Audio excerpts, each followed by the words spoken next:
Hey, good looking. What's cooking? It's Emmy here, back with the magical diary, and I'm going to we left off last time with having to pick a schedule, so that's what I'm going to be doing. um, and yeah, so I think I'll just do one of each to start with, to just get introduced to them and find out a bit about them. Stars! Uh-oh, this is one of his classes.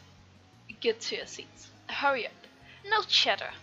In this class, callus that might cost you your fingers. You wouldn't really cut off students' fingers, would he? I'm pretty sure it's the magic that'll do that to you. Here you will be learning seductive art of red magic, the evocation and control of energy. With this power, you might summon a breeze, light a fire, call a distant object to hand. I say that is seductive, not because of the power itself, but because simple minds prefer simple solutions. Blast your enemies with lightning, tear buildings apart with earthquakes, let the world around you burn. Fall victim to such vulgar fantasies, and you leave yourself vulnerable to those capable of creative thought. There are many approaches that direct force cannot defend against. He snaps his fingers in the air.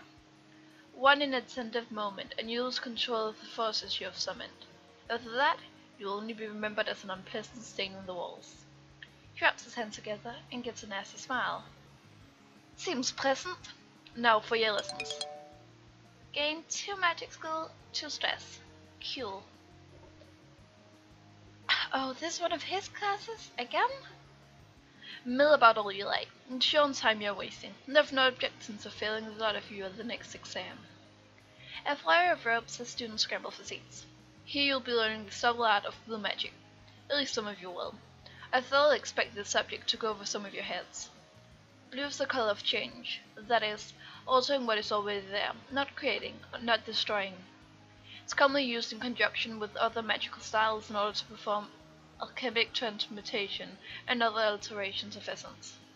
Blue magic can also be used to change the effects of an existing spell, to cast or dispel illusions, or to change location without moving through intervening space. For a skilled blue magician, reality is fluid. All things can be changed, yet few minds are capable of grasping the true range of possibilities. We'll see what you're worth. Success again! Great! Green magic? Yeah, I knew she would be teaching that one. She just seems like teach the wood.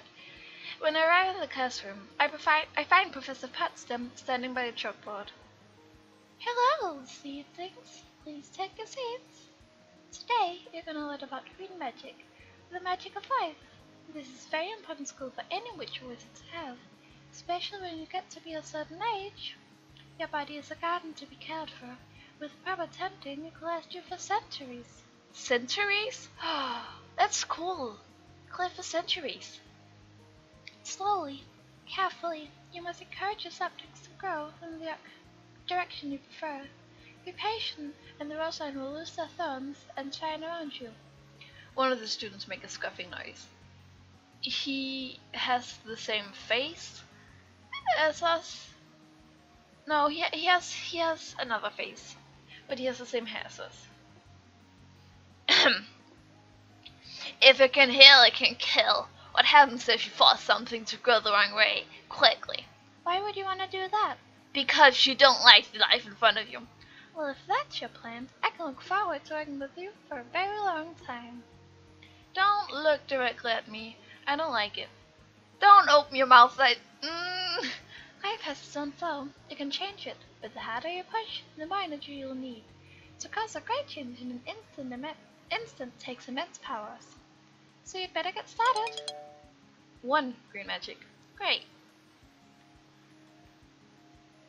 Black magic, not blue.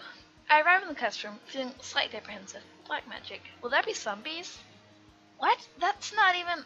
What? That doesn't make sense. Good morning. Has everyone got a smock or an apron? There are plenty at the back. Aprons? What are you gonna do with those? Well, there's a cauldron here, so I would get something with potions and stuff. For those of you who are new to our magical traditions, I should assure you that black magic has nothing to do with death or evil. There's no such thing as evil magic, it's only magic. The bad and the good come from how you choose to use it. Black is the color of weight, solidity, and permanence. Black magic is the magic of enchantment in physical form. All wands and things like that are created with black magic. This does mean that cursed items are enchanted with black magic as well. That might be how people get the wrong idea. A pale girl with dark hair raised her hand. Yes, Raven? Since you're enchanting matter, and bones are matter, you could use black magic to animate a skeleton, right? That's an interesting question. You could certainly enchant a skeleton to hold a spell or react in some way. You could set a skull to shadow and anyone came near, like an alarm. But to make something that could walk around and act on its own, you'd need to bind a spirit to it, and that calls for another kind of magic. We will get to combine techniques later in the year. Now, one of the easiest ways to infuse magic into a physical substance is to mix things together in liquids. Potions. And that's what we'll be starting with. Always remember to wear a smoker apron. Potion stains can ruin your uniform. Success! Great. White magic. Here again? If there's only 2 teachers, then how do they get to, with all the students? Nah, don't question it, I guess. When I arrive in the classroom, I find Professor Putnam standing by the chalkboard. Good morning, Starshines. You'll need to sit down before we can start, but take your time, relax, get comfortable. It's very important when working with this particular style of magic. Taking her at her word, I yawn and stretch before I settle into my seat. To some people, white is the absence of color, a blank canvas. In the non-magical world, white is a complete spectrum, all colors combined into one. In some ways, you can think of white magic as either of these things. Gosh dang it, Skype! Why do you always do this? Like, I just go on Skype and no one's on, and I'm like, great, I don't have to deal with Skype, and then Skype just comes on magically. In some ways, you could think of white magic as either of these things. White magic is a tool used to access the spiritual realm. Ghosts, dreams, creatures from other planes, the thoughts of worlds around you. With white magic, you can experience and communicate with things that are normally hidden. There's one thing I need to warn you about. Some people have tried to use white magic to control minds and spirits instead of asking for their aid. Don't do it. You will regret it. Now, shall we go on with the lesson? What sort of warning is that? Does she mean that it won't work, or they will be expelled, or arrested, or brains will melt? What? Maybe she'll tell us more later. Yay! After dinner, I'm walking back to my room when I notice the door is already open. I peek through the gap to see who's inside. It's Ellen. She's folding out some clothing, probably putting her underway. Wait a minute! That's Virginia's dresses she's opening. Why is Ellen rummaging around in her roommate's stuff? I haven't made a sound. She doesn't know I'm here yet. Let's ask her what she's doing. It's a very weird thing to do. If you want to know something, why not just ask? What are you doing? Sorry, I didn't see you there. Just tidying up a... Yeah, but isn't that Virginia's stuff? Yeah. Why are you tidying up her things? Because she doesn't do it herself. She's making you be her maid? No! At this point, Virginia returns to the shed room. Hey you guys, what's up? Why are you making poor Ellen into your slave? Huh? She's not. Just what is going on here? I shake my head. I think I'm obviously confused about something. She saw me putting away some of your clothes. Oh, it was you that's been doing that? You don't wonder who's just rummaging around your stuff with you and you're just like, it's probably a house elf, Dobby. I'm sorry, I just hate messy rooms. No, it's my fault. I'm not very good at picking up after myself. Mom always does it for me at home. Still, I didn't think it was too bad yet. We've only been here a week. I hate having things be out of place. It makes me feel nervous. I don't know if I can make things perfect all the time. We'll have to live together for a year without driving each other crazy. How can we work this out? I don't know. I guess I can see why, like, everyone maintaining their own space and stuff would be great. Yeah, let's do that, I think. This room belongs to all three of us. We should each be able to be comfortable as much as possible. Look at Ellen. You should be able to keep your bed and it's perfectly neat, and none of us should touch it so nothing's out of place. But Virginia should be able to sleep on her own bed as long as she keeps her stuff out of your way and doesn't stink up the room. Ha! I suppose. It's not a perfect compromise, but it's hard to reach a perfect agreement between three people. Different people. I'm awakened early on Saturday morning by a tap at the door, followed by a faint hissing sound. What's going on? I stumble out of bed to find that 3 envelopes have been pushed under the door to her room, each marked with one of her names. Hey! Money's here! Each envelope contains $5, the weekly spending allowance for Irish Academy students. If it's our money, why can't they just give it to us all at once? I guess they don't trust us to spend it all at once, and then run on to complain.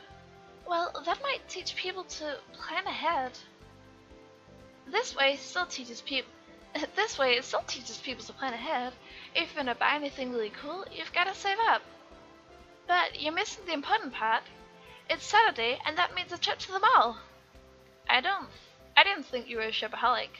I'm not, but it's great to get out and look at something other than school for a while, isn't it? Also, they have ice cream and penny candy and really big cinnamon cookies, and we get the idea. Since I've been there before, I can show you guys around. What about studying? You have plenty of time for that during the week, right, Annie? Let's go to the mall. Let's have some fun. Sure, I'd love to go to the mall with you. Great. Ellen? I guess it's okay, but you ought to have a good breakfast, before you look at ice cream. Oh gosh, I was about to put autoplay, it's not what I want. Yeah, mother. Yeah, mum. The students lining up outside the school, waiting for a free seat in one of the shuttle lanes that travel between here and the local shopping center. Come on, we can ride together. Wait a minute. What is it? We're still in uniform. So, won't people stare at us because we're all wearing capes? Nah, just act natural, it's no big deal. But it's nowhere near Halloween. This is the teacher's son saying a thing. I suppose this is what we're supposed to do? The mall is not very large, or very crowded. At least where I'm standing, witches and wizards easily outnumber shoppers in ordinary clothes. But no reacts to the sight. I guess if students come here all the time, they get used to it. Okay, that place does coffee and pastries. They have fresh fruit. That one does baked potatoes. Here's the gift shop. There's the cafe. Are these stores magical?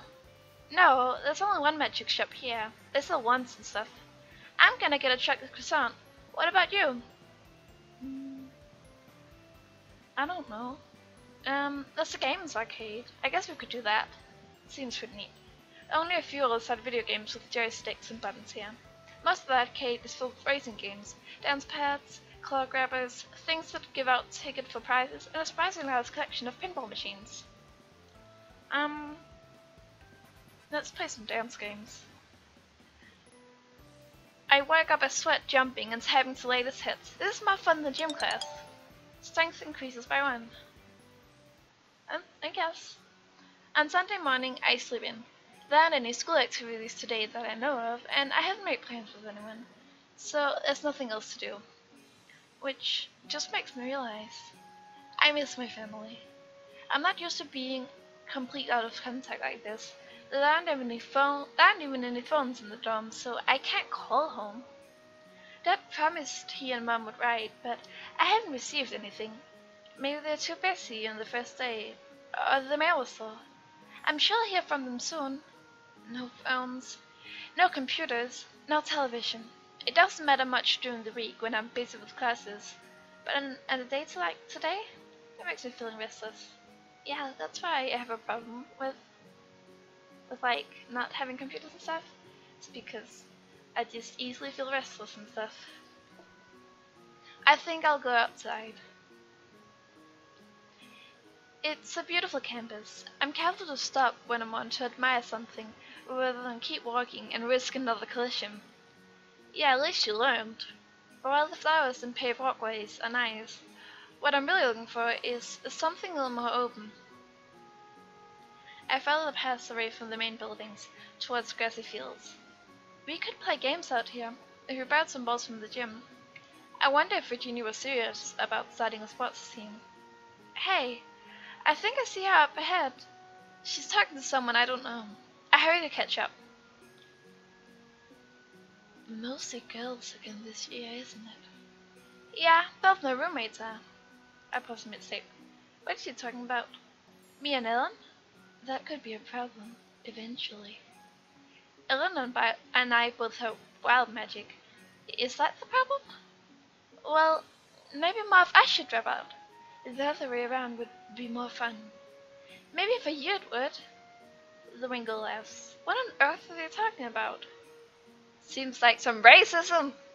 Racists! This is silly.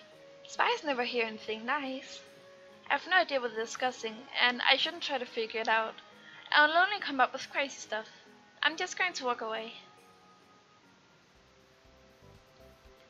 At the end of the week, I get the chance to organize my thoughts and my belongings, as well as review the spells I've learned so far. Okay. Inventory. Nothing. But we have Annie looking styling as always. Diary.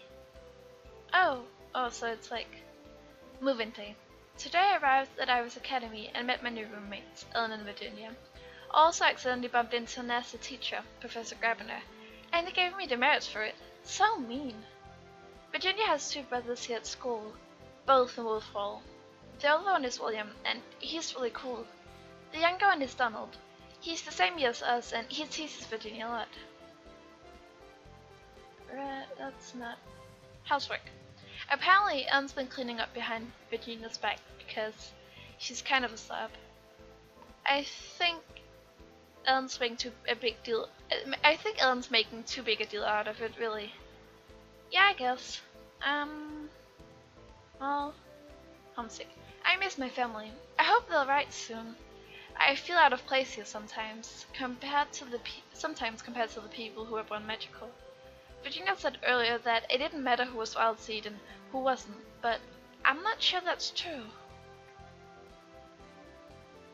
Next week. Once again, we all called to the gymnasium first thing Monday morning. Only this time, there are even more people here. Is this a meeting of the whole school? What for? I asked Virginia if she knew what this was about, but she just grinned and said she couldn't tell me. Someone steps up to the podium, but it's not a teacher. Oh gosh, what was this voice? Good morning, everyone. Good morning, everyone. My name is William Downson, and I'm your incoming senior class president. But for the next week, half of you will be calling me Sir William. Welcome to freshman initiation. A magical initiation ritual? Before we start, I'm required to give you some safety information. Nothing that happens this week should cause you physical harm.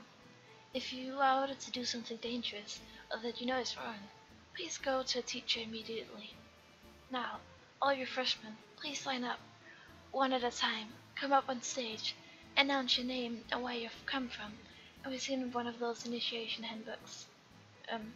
Okay. Students dutifully shuffle along, announcing themselves one by one.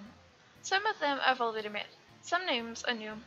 Sirkis Edo, Jamal Mia, Pastoreo, Luken Pfeiffer? Pfeiffer is a weird last name. Then it's my turn. After I state my name, William hands me a stapled together paper booklet. Inside are a bunch of rules and lists of all the members of the senior class, complete with black and white pictures and full names. According to this, we're required to memorize the names of all the seniors, and throughout the week we have to address them as Sir or Lady whatever. And there's more. We have to memorize a silly poem and recite it on command.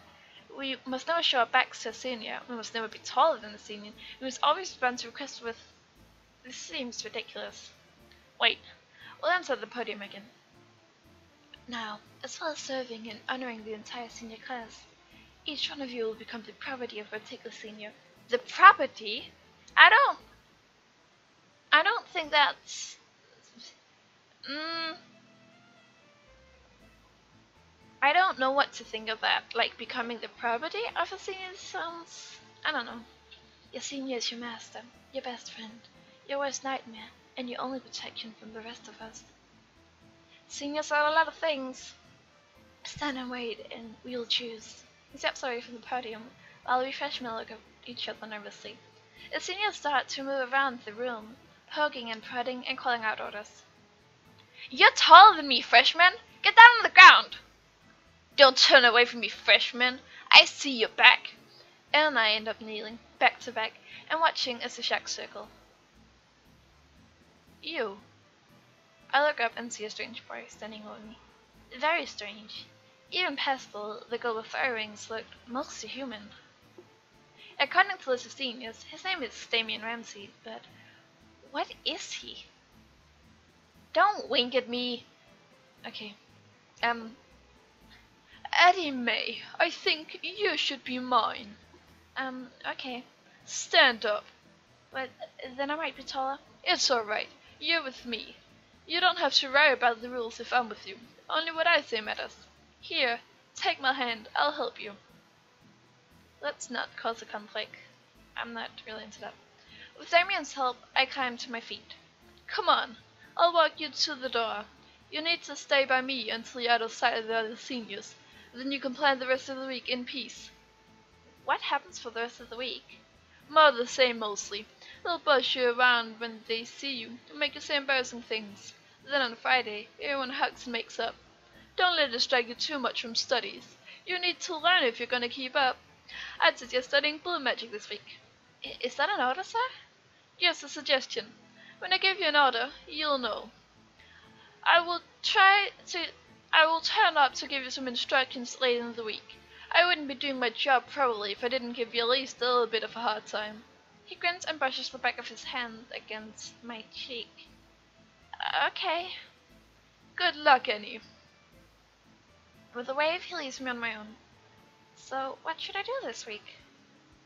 And again, we're greeted with this screen, and we get to choose whatever we want to do for the week. But that's it for this episode, so I'll see you in the next one. Hope you have a wonderful day. Stay safe. Bye.